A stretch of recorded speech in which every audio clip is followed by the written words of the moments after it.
en vrai, j'ai plein d'autres trucs en tête. J'ai une idée de. Ouais, je sais pas si je l'ai dit là. Ouais, c'est bon. Au moins, on aura la preuve que je les ai dit un jour si ça a été fait avant moi. Voilà. C'est une idée que j'avais avant Obsidia, qui est. Bonjour Valentin, merci beaucoup à toi d'avoir accepté l'invitation déjà. Ça fait vraiment longtemps que je voulais t'avoir, donc ça fait plaisir que tu Bah, sois ici. merci à toi de m'inviter jusque chez toi sans le Que savoir, tu sois en finalement. présentiel, c'est un très beau cadeau. Le basket aujourd'hui a beaucoup d'importance dans ta vie, on le sait. Ouais. Et donc je voulais savoir en fait comment est-ce que tu as découvert ce sport, quand et de quelle manière? Quand est-ce que j'ai découvert ce sport? Je pense que j'ai envie de dire à la primaire, mais le premier souvenir que j'ai, c'est pas forcément celui qui m'a fait découvrir ce sport. C'était plutôt un truc un peu par défaut où les terrains de foot étaient blindés et moi j'ai choisi le basket parce qu'il y avait personne. Il y avait des ballons tout neufs, dédicace au podcast que j'ai fait avec Samy où je disais que c'était des ballons Sunny Delight. Donc envoyez l'argent. Non, en vrai, c'était des ballons qui étaient donc des ballons publicitaires qui étaient dans des filets, tout neuf, vraiment personne ne les utilisait. Et j'ai juste le souvenir du bruit de la chaîne quand on met des paniers. J'avais la chance d'en mettre quelques-uns. Et ouais, non, c'est le seul souvenir que j'ai.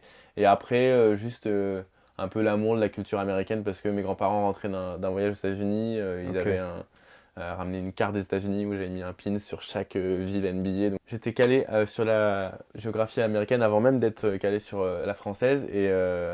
Et ouais, donc je collectionnais quelques cartes que j'achetais dans des brocantes, etc. Mais j'ai pas de souvenir de comment j'ai découvert, mais je sais comment j'ai entretenu la flamme, on va ok. dire. Là on parle du basket, mais est-ce que tu as fait d'autres sports quand même? Est-ce que tu étais déjà attiré par nature par le sport? J'ai toujours été sportif. J'ai grandi dans une famille qui regarde plutôt le rugby à la télé. Ok. Bon, à part pour être demi de mêlée, j'avais pas beaucoup de place dans le monde du rugby. Et puis même, je sais pas pourquoi, j'entendais toujours ma mère dire bah, heureusement que tu fais pas du foot parce que les samedis après-midi dans le froid et les maillots pleins de terre à laver, ça m'aurait pas plu. Non, en vrai, j'ai épousé beaucoup d'autres sports sans forcément me dire que j'en ferais autant que Oui, le basket. Mais j'ai essayé le cheval, la moto, le hand. J'ai fait du volley, du badminton en UNSS, ça me déplaisait pas. En fait, tous les trucs où il fallait sauter ou mettre des effets, globalement c'était ça, hein. C'est si on peut mettre de l'effet ou sauter, j'aimais bien. Donc tennis de table, volley, hand, ouais, on parfait. retrouve rapidement les liens entre les Ouais, ouais, ouais. sports. Le hand. Mais bon, je jouais au tennis de table avec des shorts de basket, quoi, donc pas crédible une seule seconde. Ok. Avant de te lancer sur YouTube, tu faisais déjà des trucs sur Insta. Ouais. Qu'est-ce que c'était ces trucs-là justement? Ce que je faisais sur Insta, en fait, je me suis rendu compte que mes potes ne likaient absolument plus du tout mes contenus de basket. C'était toujours la même chose. J'avais 3 likes des seuls potes qui me soutenaient et qui me Ouais. disaient ah non, t'es fort au basket, mais voilà, c'est tout. Des mecs qui jouaient pas, tu vois. Et je me suis dit, bon, bah, je vais me faire comme un disque dur, mais public. C'est-à-dire que je vais faire un compte Instagram où je vais mettre toutes mes actions parce que moi, ça me faisait kiffer de me voir jouer. C'est comme ça que je progressais. Parce qu'on Hmm. on sous-estime vraiment le pouvoir de la vidéo sur la progression. Mais c'est d'ailleurs pour ça qu'il y a des séances vidéo avec les pros, c'est que bah, plus tu te vois jouer, plus tu vois tes défauts, parce qu'on le sait tous que quand on joue, on a une On image de s'imagine, soi-même ouais. en tête, on refait un Kobe, bon, ça fait pas du tout Kobe en vidéo, et si on peut se rapprocher un peu par mimétisme en se voyant jouer, c'est une chance. Et donc quand la Oops Factory a lancé son service de vidéo, j'avais la chance d'avoir toutes mes actions filmées, donc j'avais beaucoup à poster, puisque j'ai toujours une passe dans le dos, un petit truc à mettre. Et j'ai commencé par Insta en mettant mes highlights. J'y jouais toute la semaine, donc j'avais tout le temps, je postais 3 fois par jour. À l'époque, les algorithmes me remerciaient vraiment ceux qui postaient beaucoup, donc Ouais. c'est monté assez vite. Et voilà, donc j'ai commencé en septembre et en avril, j'ai ouvert la chaîne. Ok. Et à ce moment-là, tu avais des ambitions ou vraiment c'était comme un disque dur comme tu disais? Alors sur Instagram, j'en avais pas, si ce n'est que, je dois l'avouer, j'avais lu quelque part que...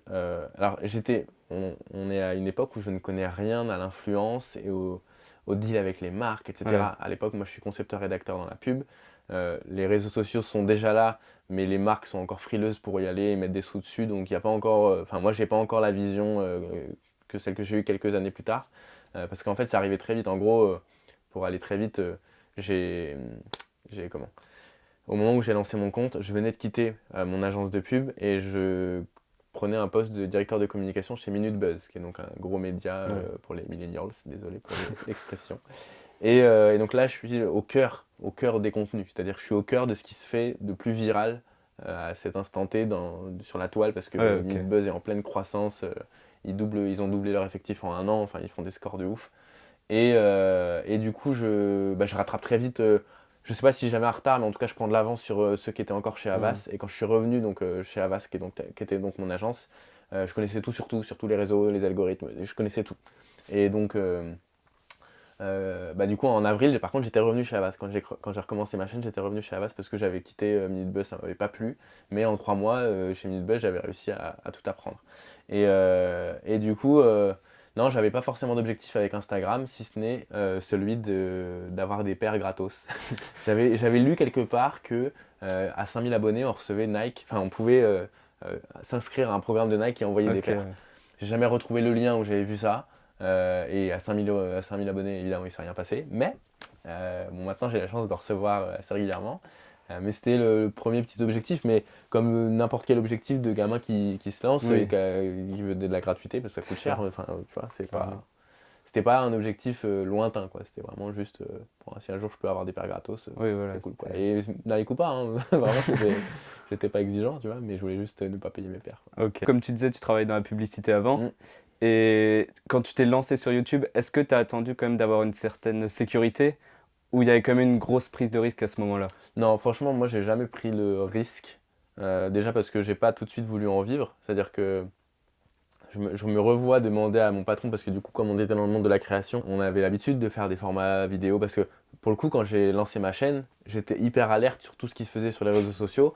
Donc, tout ce que j'allais faire pour moi, c'est quelque chose que je pouvais potentiellement proposer à une marque, tu vois. Ouais, ok. Mais en tant qu'agence qui suggère à une marque de travailler avec tel influenceur, si tu veux.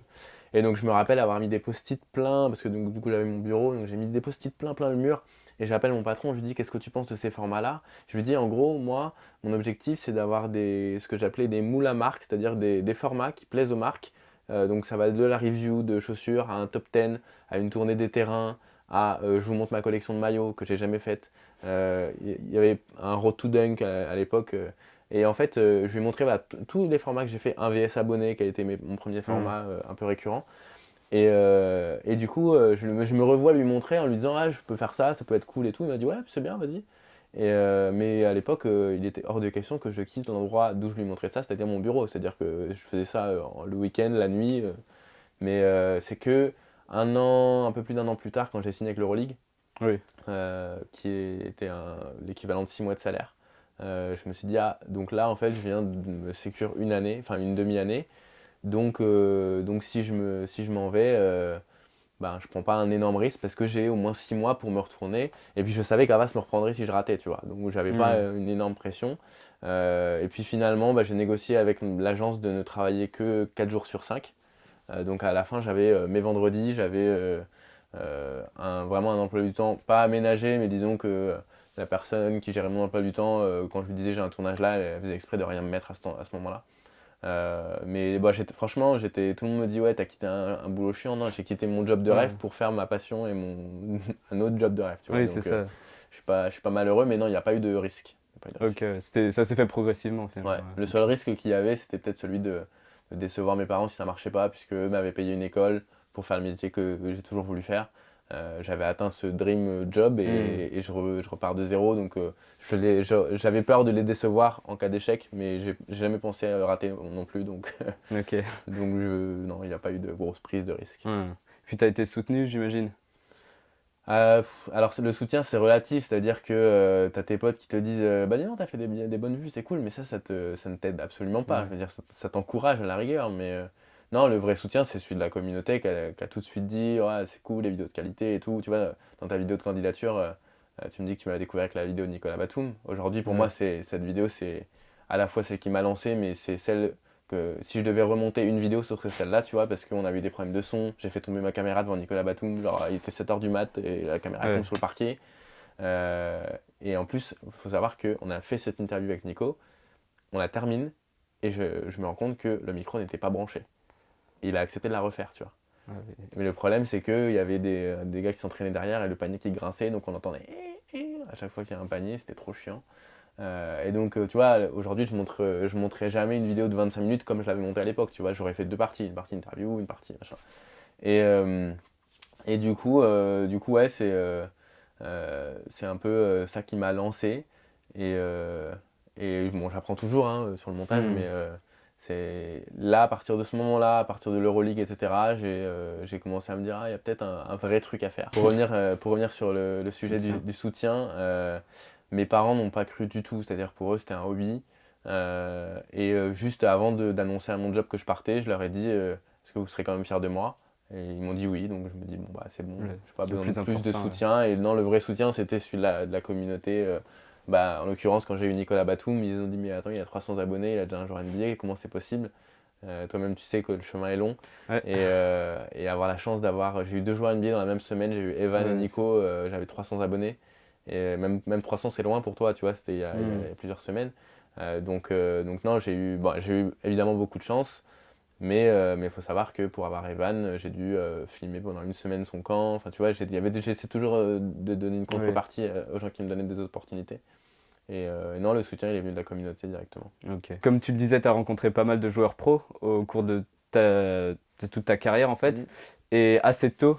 Et qu'est-ce que ça fait en fait de se retrouver face à des joueurs pros comme ça, qu'on a l'habitude de voir à la télé, qu'on a l'habitude de voir assez souvent finalement, même des joueurs NBA, et là de les voir en face, Euh, ça fait quoi? pour être très honnête, le tout premier que j'ai rencontré, c'était Vincent Poirier. Donc, au-delà de la dimension célèbre, on va dire, il y avait aussi la dimension taille. Taille. C'était incroyable. Enfin, j'avais jamais eu quelqu'un d'aussi grand à côté de moi, tu vois.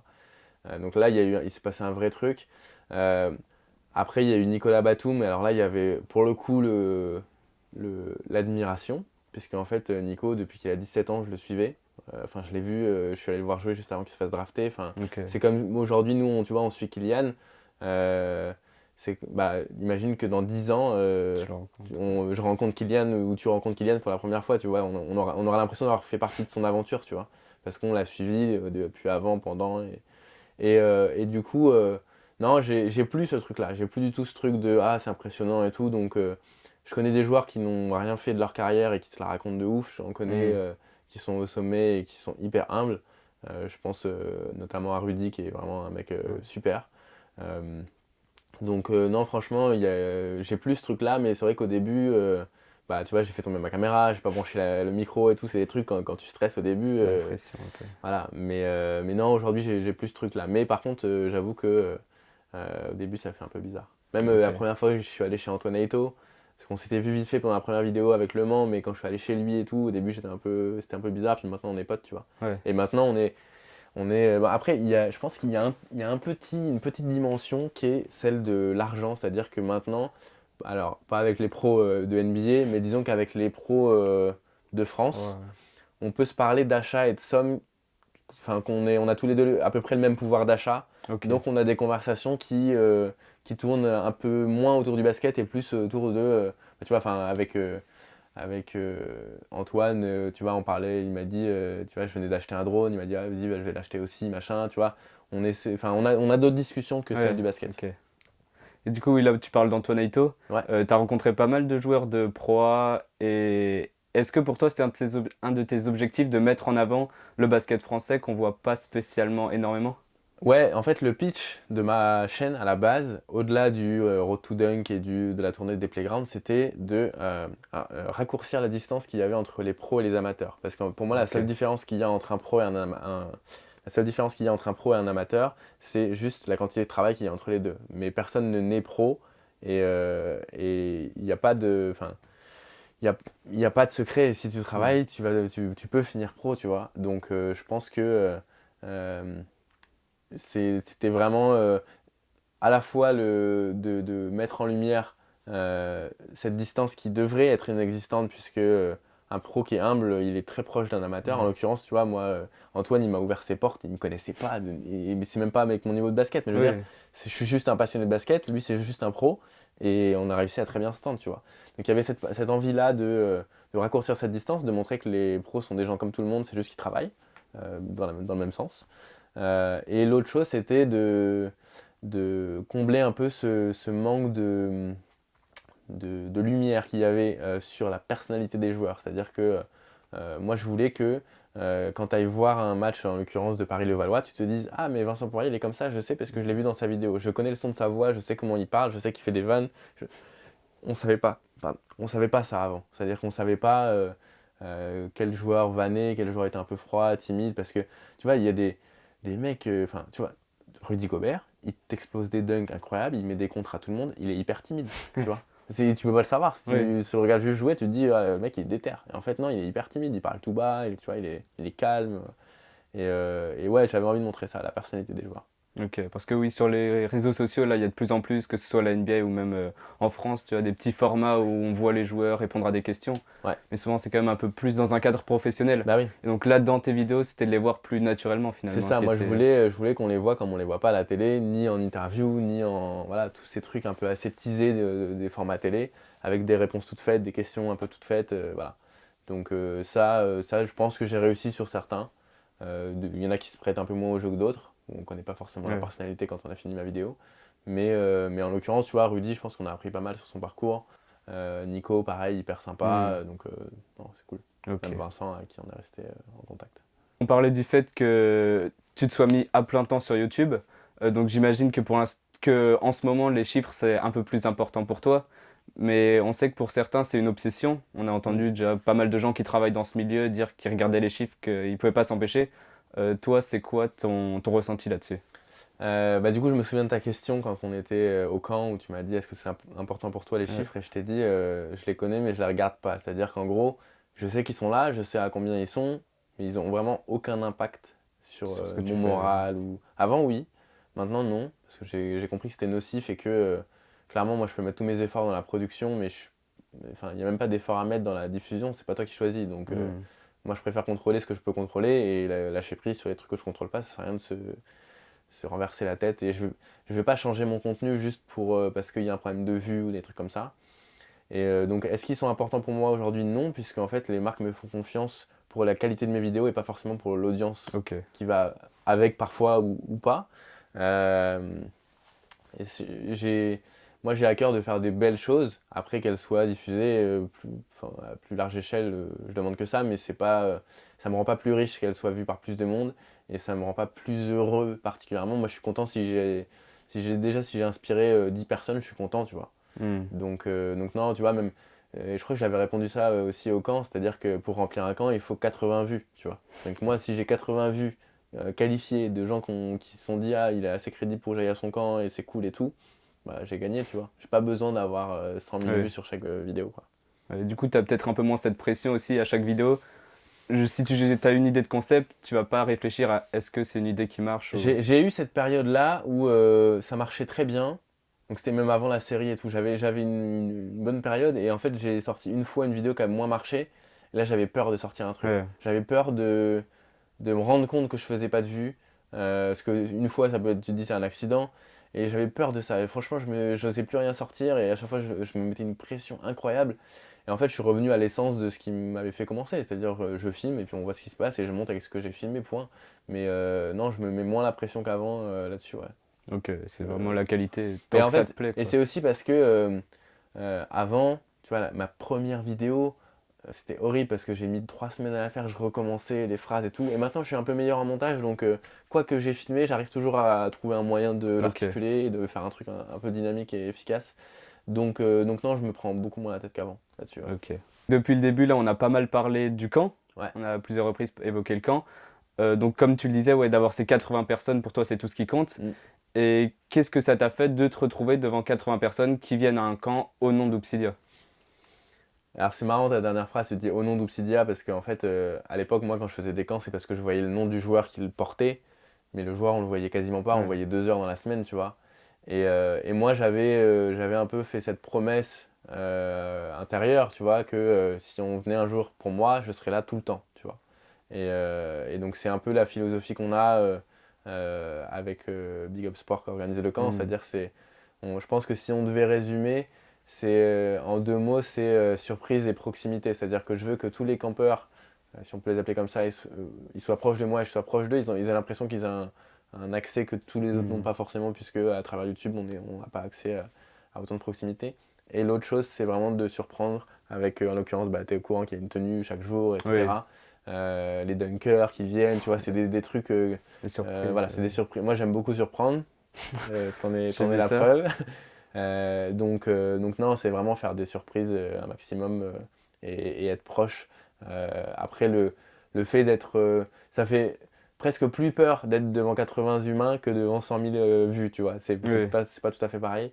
Mais j'ai toujours eu l'habitude de parler un peu en public, donc ça m'a pas déstabilisé, mais ça fait un truc de mettre des visages sur les abonnés, tu vois. Tu viens de lancer là, il y a quelques mois, je pense, donc le Pimp My Court, un Ouais. nouveau concept. Mm.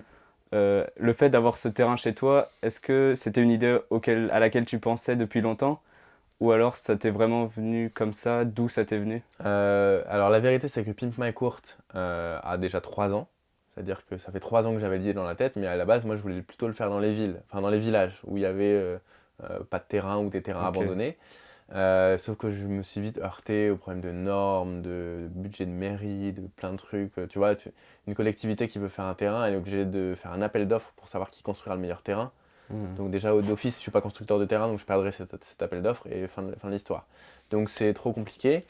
Et parallèlement, ben, sortie de confinement, on est début mai, si je ne dis pas de bêtises, et je vois plein de manifestations à Paris juste après confinement. Je me dis, ok, bah, dans 3 semaines, on y retourne. Et je voulais pas le refaire à Paris, je l'avais déjà fait à Paris. Donc je me suis dit, je vais rentrer chez mes parents, et puis ben, j'ai mis une story en disant, est-ce que ça vous chauffe? Je vais désherber mon terrain et voir si ça rebondit un peu mieux si je mets de l'eau sur la terre et que ça se tasse. Si vous voulez, je documente ça sur YouTube. Tout le monde a dit, ah ouais, trop bien, trop bonne idée et tout. Et puis le soir, je me dis, ah, une dalle, c'est pas non plus hors de prix, ça doit être à peu près 1000 euros. Et puis bah, l'idée a germé un peu dans ma tête. Et 10 jours plus tard, parce qu'en fait, la raison des 10 jours, c'est que ma mère avait jeté par inadvertance le chargeur de mon drone et je voulais faire un avant-après. Donc j'ai dû attendre pour commencer le chantier pour vraiment avoir un avant sans rien et un après avec tout. Donc j'ai attendu 10 jours et pendant ces 10 jours-là, j'ai fait mes plans, j'ai fait mes trucs, le design et tout. Parce que le design du dernier épisode, il est prêt depuis l'épisode Ouais. 0, quoi. Ok. Je sais exactement où Ouais. on va, tu vois. Donc, donc non, c'est l'idée de le faire chez mes parents, elle est venue ce jour-là. Mais l'idée de Pimp My Court, enfin de construire des terrains, je l'ai Ouais. toujours eu, quoi. Ok. C'était... Limite, c'est plus un rêve de construire des terrains, même si c'est pas les Pour miens, les autres. que d'avoir mon propre terrain, parce que c'est chez mes parents, c'est pas là où j'habite vraiment. Hmm. Donc c'est juste parce que voilà, on m'aurait dit tu le fais dans un champ à côté de Paris, je le faisais, peu Ouais. importe. L'idée c'était d'avoir un espèce de cahier de brouillon pour éviter de répéter les erreurs si je le faisais chez les autres, Ok. quoi. Parce que du coup, là, comme tu l'as dit, tu comptes en faire chez des abonnés. Ouais, Tu viens de lancer un peu ce qu'on peut appeler la saison 2 de ouais, Pimp c'est My ça, Court. exactement. Et est-ce que c'est un nouveau chapitre dans ta carrière de youtubeur? Est-ce que tu vois ça vraiment comme un nouveau projet qui est au-delà de tout ce que tu as fait jusqu'à maintenant? Ouais, je pense que là, on est pas mal au niveau de l'accomplissement que je ressens de le faire. Je sais pas comment expliquer, mais c'est-à-dire que je pense que tu avais dû voir ces passages où j'expliquais que bah, j'avais atteint tous mes rêves et que Oui, j'avais plus ce truc qui me faisait rêver, même, tu vois, le All-Star Game, les matchs NBA, je les vivais pas comme un enfant qui rêve d'un truc, tu vois. Alors que là, de me dire que je réalise le rêve de quelqu'un, c'est encore plus satisfaisant. Et là, je pense que on est sur un truc où il y aura peut-être 10 15 saisons, tu vois. ok. Et on essaiera de faire mieux, on le fera peut-être à l'étranger, on fera de différentes manières. Et bon, ouais, peut-être que les premiers terrains seront pas aussi bien que les derniers. Il y aura plein de choses différentes, mais en tout cas, c'est un concept que j'ai envie de faire durer dans le temps, ouais. Ok. Donc là, tu parles du concept. Tu as pas mal de concepts qui sont assez solides et puis même, t'en as pas mal qui durent depuis longtemps. T'en sors de nouveau là avec le 1 versus interview. Ouais, Est-ce que tu as d'autres idées de concepts que tu n'as pas encore réalisées, des idées que tu as peut-être depuis très longtemps ou alors ouais. que tu n'as pas eu l'opportunité? Ouais, j'ai un concept que je veux faire depuis longtemps et je pense que je le referai dès qu'il y aura le droit et qu'on portera plus de masque mais qu'on pourra Oui, retourner sur les terrains. C'est que j'achète, je sais pas, 5 6 paires de Zoom Freak ou de maillots d'Antetokounmpo et je vais voir les gens et je leur dis si tu es capable de me les player dans les deux sens en 30 secondes, tu repars avec la paire. Et ça, ok. je pense que ça peut être marrant. Je l'ai fait en privé avec des joueurs et personne n'a réussi du premier coup sans se Oui, tromper, tu vois. Donc, c'est des petits concepts marrants qui, je pense, peuvent être cool à faire dans des fan zones d'événements de basket, tu vois. Je ok. voulais le faire pour le match NBA à Paris, mais bon, c'était compliqué. Mais il y a aussi, faut le savoir, plein de formats que j'ai dans la tête que je garde si j'ai une marque qui me le demande. C'est-à-dire que c'est des Ok. formats qui n'ont jamais été faits et que je veux pas faire gratos dans le vent et qu'on me dise ouais, tu l'as réchauffé pour le vendre à une marque, tu vois. Je veux le faire pour la première fois pour une marque. En l'occurrence, le super tu payes ta paire, c'était pour une marque, tu vois. Oui. Et parce que moi, à l'époque, moi, je voulais pas payer ma paire de ma poche, donc je prenais les sous d'une marque et je Hmm. payais le truc. Euh, mais, euh, mais ouais, c'est en gros, j'ai plein des petites idées comme ça qui seront peut-être un jour sponsorisées. Mais je Hmm. les garde dans ma poche pour les sortir quand on me demande. Parce que les marques, elles viennent souvent te voir, elles veulent bosser avec toi, mais elles savent pas comment, elles savent pas quelle vidéo, quel format. Donc Donc tu leur c'est à moi de proposes. proposer des formats. Ok. Tout à l'heure, on parlait de l'obsession pour les chiffres sur YouTube, mais ce qui peut intimider d'autres aussi, c'est le fait de parler face caméra, parce que le cinéma, c'est quelque chose qui a toujours passionné les jeunes. Souvent, Ouais, tout le monde est fan de cinéma. Là, maintenant, il y a les séries avec Netflix. C'est ouais, quelque chose qu'on regarde beaucoup. Et depuis toujours, même à l'époque, les gens se filmaient déjà eux-mêmes avec leur caméra sans forcément penser à la poster. mm, Même moi, j'ai des vidéos de moi quand je suis petit où je joue avec mes ouais, frères et je me filme, j'invente des films. Et ce format de YouTube, c'est quelque chose qui propose à tout le monde de pouvoir devenir créateur. ouais. Et qu'est-ce que tu donnerais comme conseil à quelqu'un qui a peur de se montrer devant la caméra? Alors je vais donner un conseil qui s'est révélé être un conseil sur des personnes assez âgées. En l'occurrence, je parle de Noé, euh, Ok, qui m'a dit que depuis qu'il avait fait ça, c'est parce qu'il faut savoir que Noé, quand il est arrivé en stage, il n'avait jamais touché une caméra, il n'avait jamais fait de montage, il n'avait jamais parlé à une caméra. Donc en ok. fait, même ses stories où il parlait au début, il était hyper gêné, tu vois. Et maintenant, il fait même des IGTV sur son Hmm, Insta privé où il fait des vannes, tu vois. Et il m'a dit, maintenant, les euros à l'école, c'est les doigts dans le nez, quoi. C'est genre 20 personnes, on s'en fout, tu vois. Vraiment, hmm, c'est, et il fait rire les gens, tu vois. Et je suis content d'avoir pu lui offrir ce déclic-là, tu vois. Parce que je vois ok. qu'il s'épanouit à fond et il kiffe ce qu'il fait, tu vois. Il est tombé dans le gouffre de acheter une caméra, acheter des micros, des lampes et tout, des trucs. Donc dès que tu auras des sous, c'est sûr, tu vas, ça va partir là-dedans. Mais non, les conseils, c'est faites-le le plus tôt possible pour faire les erreurs le plus tôt possible et vous améliorer le plus vite possible. Parce que moi, je pense que je l'ai fait tard. Et en fait, il y a un peu un truc de bah, quand t'as 15 ans, c'est pas grave de te tromper.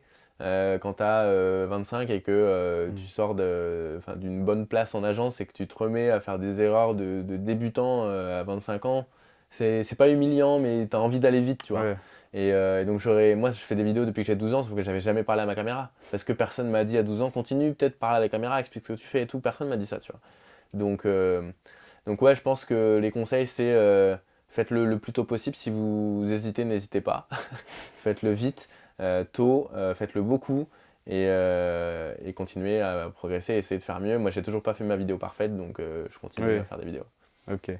Et là, comme tu disais, ne pas hésiter à poster, même si on fait des erreurs, Mhm. etc. Et je sais que tu en as déjà parlé, mais évidemment, il y a des retours sur YouTube. Ouais, C'est pas que une vidéo que tu montres que à tes amis, etc. Tu as forcément des retours et qui peuvent impacter plus ou moins selon le tempérament de la ouais. personne.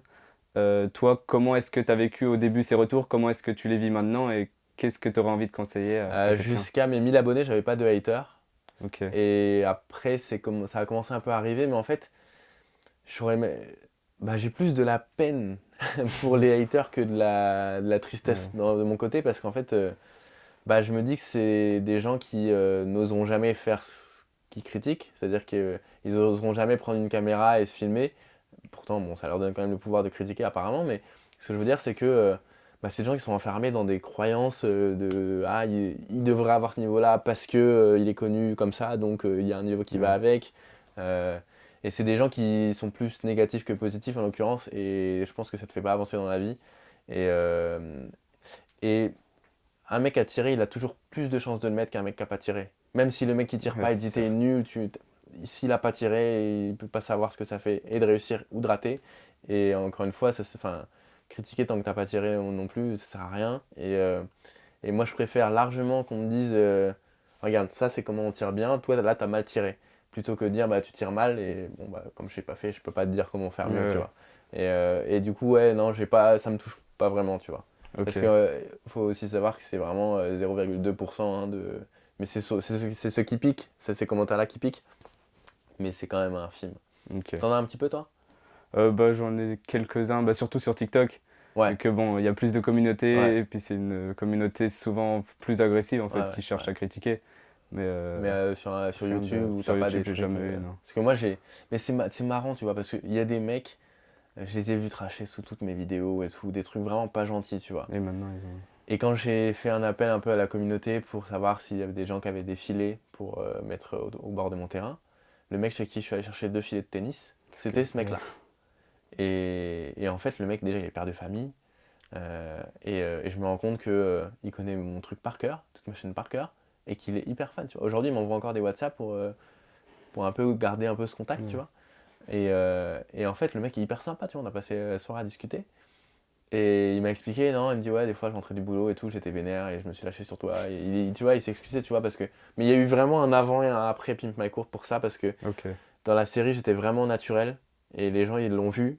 Et ils ont vu ma sincérité et ils se sont dit, ah ok, donc en fait, bah, il n'est pas là pour se raconter. Lui, il veut faire son terrain point, tu vois. Et du coup, ça, j'ai l'impression que ça a remis en question quelques jugements qu'il pouvait y avoir sur moi. Juste avant, tu faisais une comparaison au basket. Tu parlais de celui qui a pas tiré, il va pas rater son tir. Mm. Ça, c'est quelque chose que moi, je fais très souvent dans la vie de tous les jours, en fait. Et quel lien est-ce que tu vois entre le basket et le quotidien des gens? Parce qu'il y a énormément de trucs qui se comparent. Bien sûr. Vraiment, tous les jours, je fais des comparaisons à mes potes par rapport à ça. Et qu'est-ce que tu en Non, bah, penses? quelques comparaisons qui, moi, me servent, c'est-à-dire que euh, mais ça, je pense que ça marche quand tu as 7 ans et que tu arrives à un anniversaire, ça marche pareil quand tu as 15 ans et tu arrives sur un terrain, c'est-à-dire que quand tu arrives sur un terrain, tu vois des mecs qui se connaissent, qui sont en train de jouer, tu as l'impression qu'ils sont meilleurs. Point.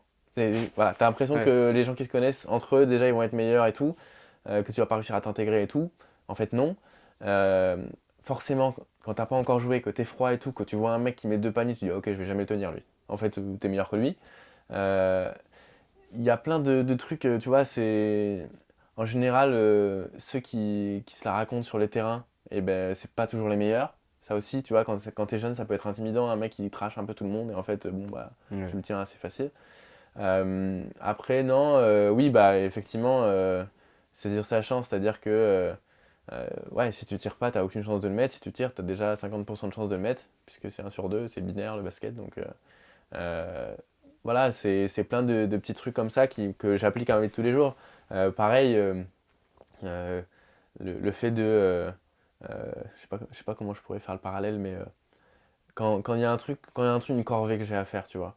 Je me dis, si je la fais pas maintenant, il faudrait quand même que je la fasse plus tard. Et ça va Ouais. être encore plus dur de la faire plus tard. Donc, je me débarrasse très souvent de ce qui m'embête le plus, Ok. le plus tôt, tu vois, les factures et tout. Je fais tout d'un coup et après, j'y pense plus, tu Ouais. vois.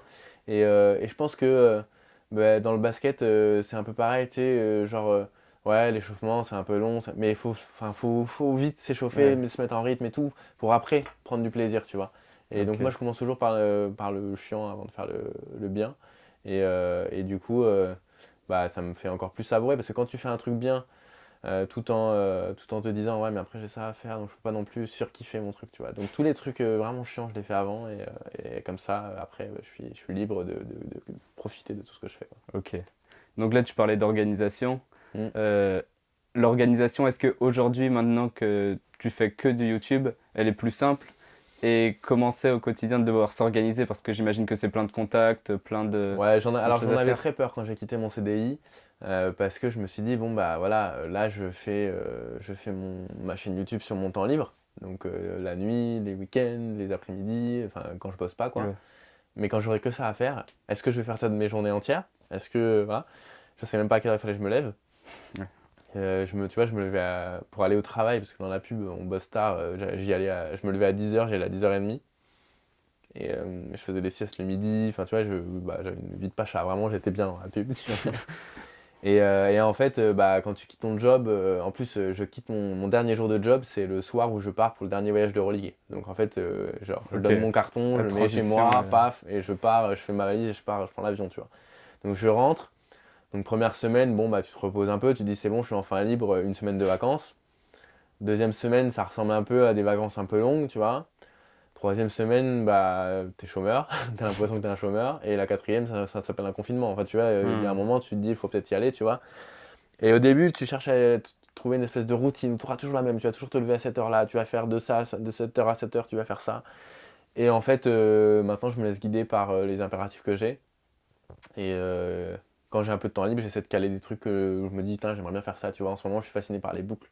Ok, Donc oui, tu l'as vu j'ai vu sur mes ça. reels. J'ai plein d'idées. En plus, en conduisant, j'ai que ça à penser. Vraiment comment je vais les faire et tout. Et du coup, ouais, j'ai plein d'idées en tête. Et maintenant, je les cale dans mon temps libre et c'est tout. Mais sinon, je me laisse guider. En ce moment, de toute façon, je suis blindé tout le temps, donc c'est pas dur de m'organiser. J'ai ça, faut que je me Oui, lève pour aller ok. faire des choses, donc c'est facile. Mais non, quand j'ai rien à faire, des fois, je kiffe sur ne rien faire en fait. Ok. Alors, je vais voir ma copine, je fais des Hmm. surprises à des gens. Non, mais en vrai, j'aime bien. Tu vois, là, ce week-end, je suis arrivé chez ma copine et je lui avais dit que je pourrais pas être là pour la Saint-Valentin. Et justement, parce que je faisais cette tournée, Hmm. j'étais là.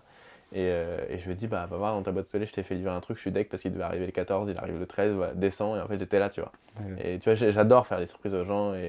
Et du coup, j'ai moins la pression de faut que je taffe tout le temps, maintenant que j'ai plus que ça à faire. Parce qu'en fait, quand tu quittes ton travail, tu te dis, mais si je mets 3 semaines à me mettre en route, sur un mois de salaire, c'est-à-dire que j'ai 3 semaines de vide, quoi. Et en fait, Hmm. quand c'était sous, t'avais ah, non. Et bon, là, j'ai la chance d'avoir des contrats un peu plus sécurisants. Ok. Donc non, ça va, là, je suis bien là. Je Ok. suis heureux. Donc tu disais là, t'aimes bien faire des surprises aux gens. Ouais, Là, c'est la preuve. n'est-ce pas? Et, et par rapport à ça, est-ce que tu as d'autres projets plus ou moins proches de Pimp My Court, mais où tu apporterais quelque chose aux gens, autre que leur construire un terrain, les emmener quelque part, ou est-ce que c'est l'objectif vers lequel tu veux mener ta chaîne? Non, en vrai, j'ai plein d'autres trucs en tête. J'ai une idée de. Ouais, je sais pas si je l'ai dit là. Ouais, c'est bon. Au moins, on aura la preuve que je les ai dit un jour si ça a été fait avant moi. Voilà. C'est une idée que j'avais avant Obsidia, qui est de créer une plateforme, je sais pas si une app, un site, un truc, ou même un compte Insta, j'en sais rien, mais en gros, il y a beaucoup de créateurs de contenu, des gamins qui font des mixtapes, des petits caméramans un peu partout en France, amateurs, mineurs souvent. Et de l'autre côté, il y a beaucoup de gens qui kifferaient être filmés quand ils jouent au basket, mais qui n'ont pas forcément des potes qui filment bien ou des potes qui ont la Ok. patience de filmer. Et moi, je voulais mettre en relation ceux qui sont passionnés par la captation et ceux qui sont passionnés par le jeu. Pour, voilà, en fait, je me dis, je suis parti du truc de, voilà, tu me dis, toi, tu m'as dit que tu donnais rendez-vous à tes potes du club pour aller faire, je sais Ouais. pas, du 3-3 sur un terrain. Et bien, si chacun met 5 euros et que vous avez votre après-midi qui est filmé, bien filmé, pas juste sur trépied, et qu'il y a un gamin qui s'est fait 30 balles dans l'après-midi en venant filmer, tout le monde est Ok. content. Et voilà, donc en gros, ce serait un peu le Uber Eats de la caméra en fait. C'est-à-dire que tu auras un profil avec un vidéaste qui te mettra lui ses mixtapes. Tu diras, je veux ce style-là, noir et blanc, ralenti, machin. Tu auras des critères de sélection, effectivement, quelle caméra il a, est-ce qu'il filme à iPhone, en combien de temps il peut te le rendre, quelle durée il fait ses mixtapes. Enfin, et voilà, j'ai cette idée-là, je l'ai depuis toujours et Ouais. je la ferai probablement un jour. Il y a aussi l'idée de alors j'aime pas tous ces charlatans qui vendent des formations pour. J'ai l'impression qu'ils te vendent des formations pour apprendre à vendre des Oui, formations, c'est donc ça, c'est du vent souvent. en fait. Mais j'aimerais bien avoir, je vais pas appeler ça une formation, on va dire une espèce de masterclass qui serait une série d'épisodes où tu payes pour les voir, mais Ok. qui t'aide à bah, toutes les petites astuces que j'ai, tu vois, bah, typiquement là, les lumières qu'on a mis pour Hmm. donc c'est pas les meilleures parce que on a fait ce qu'on avait, il fallait deux lampes pour deux, mais du coup, ouais, comment j'ai réussi à faire ce que je fais, comment j'ai réussi à avoir tel contrat, comment j'ai réussi à avoir une voiture Hmm. à partir de mon idée, et comment bien poster sur Instagram, quelles règles, tu vois, j'ai eu un code avec Instagram avant-hier, et je lui ai appris des trucs sur l'algorithme que j'avais identifié depuis des années, que lui ne savait pas. Et voilà, donc je vais pas les dire là, mais il y a plein de petites Ouais, astuces ok. qui font que ben, on peut. Alors, moi, j'ai pas des trucs qui sont devenus viraux et tout, mais j'ai quelques petites bonnes pratiques qui pourraient servir à tous les youtubeurs qui veulent se lancer. Donc, peut-être une petite formation, mais qui sera à 50 balles, tu vois, avec 10 Hmm. épisodes. Mais ça, j'attends un prochain confinement parce que c'est vraiment. J'aurais dû le faire pendant le premier, mais j'ai lancé Oopsmakers. Mais du coup, ce sera sur Ouais. Oopsmakers. Ok. Euh, Ce sera du contenu payant. Parce qu'en fait, j'ai besoin et un peu envie d'avoir à la fois une relation pédagogique avec des gens qui seront Hmm. passionnés. Je veux pas le faire gratuit parce que ça m'ennuie de mettre de la connaissance sous le nez de gens qui n'auront rien à faire probablement. Ouais. Donc c'est donner de la confiture au cochon. Je préfère euh, avoir des gens qui sont motivés. Et comment on teste la motivation? C'est est-ce que les gens ils vont payer pour devenir meilleurs? Euh, donc voilà, en fait, moi, voilà, je veux pas faire un truc à 2000 balles, truc où Oui. il y a 6 mois de contenu, mais un petit truc à 50 balles, c'est le prix d'un jeu vidéo. Et si à la fin, tu Ouais. peux savoir comment mettre tes lights, comment régler quand tu veux filmer du sport, comment filmer du sport, ça aussi, c'est quelque chose. voilà, plein de choses que je sais, que j'ai pas forcément la chance de faire puisque bah, je peux pas être des deux côtés de la caméra, mais si au moins je peux transmettre ce que je sais, voilà. Ok. Donc c'est plein de petits projets que je ferai après Oui. Pimp My Court ou entre chaque saison de Pimp My Court. Ok. Parce que du coup, tu as vraiment une passion aussi pour l'audiovisuel. Ouais, Tu j'aime travailles beaucoup dans la pub, filmer. comme tu Ouais, ouais, disais. j'aime beaucoup l'image. Je suis pas forcément excellent, mais en tout cas, je, alors moi, mon exercice préféré, c'est de réussir un montage avec des rushs de merde. Vraiment, c'est comment je me sors d'une situation où ça a été mal filmé, et j'essaie de raconter une histoire avec les seuls éléments que j'ai. Puisqu'en fait, c'est ça la vie de youtubeur, c'est que ton micro il a pas marché, donc tu vas mettre des rushs un peu pour illustrer, machin. Enfin, il y a toujours des galères. Oui. Voilà, et je me dis, voilà, si j'arrive à faire ce twist avec des mauvais rushs d'en faire une bonne vidéo, si un jour j'avais la chance d'être des deux côtés de la caméra, donc d'abord de filmer quelqu'un et ensuite de monter, ben, je pourrais avoir les images parfaites que je veux, monter comme je veux et tout. Ok. Je l'avais fait quand j'avais fait mon anniversaire à- sur les quais de Levallois, c'est moi qui avais filmé le concours de dunk et c'est moi qui avais fait la mixtape. Et là j'étais trop content, j'avais vraiment tout ce que je voulais, j'avais filmé des visages, des trucs. Et ouais, en vrai, c'est ça que j'aime bien, c'est me débrouiller avec ce que j'ai et apprendre aux gens à le faire aussi. Trouver des Ok. petites astuces de montage, j'aime bien. Ok. Bon, bah, je pense qu'on va arriver à la fin de cette interview. Merci beaucoup à toi. C'était vraiment intéressant. On a appris pas mal de choses. Je pense que tout le monde sera d'accord avec ça. Ouais, Donc, je te souhaite tout ce que je peux te souhaiter pour la suite, que tous tes projets aboutissent, que bah tu merci arrives à beaucoup. pousser plus loin toujours tout ce que tu veux faire. Et puis, Merci pour ton soutien parce que je sais que ouais, même si c'était merci. avec ton compte perso à l'époque, ça fait très longtemps Ouais, que je te suis. Donc ben, on se donne rendez-vous au camp et évidemment dans la vidéo qu'on est en train de tourner, puisqu'on tourne en même temps une vidéo, puisqu'il est sélectionné parmi les finalistes de la saison 2 de Pimp My Court. À bientôt! à bientôt.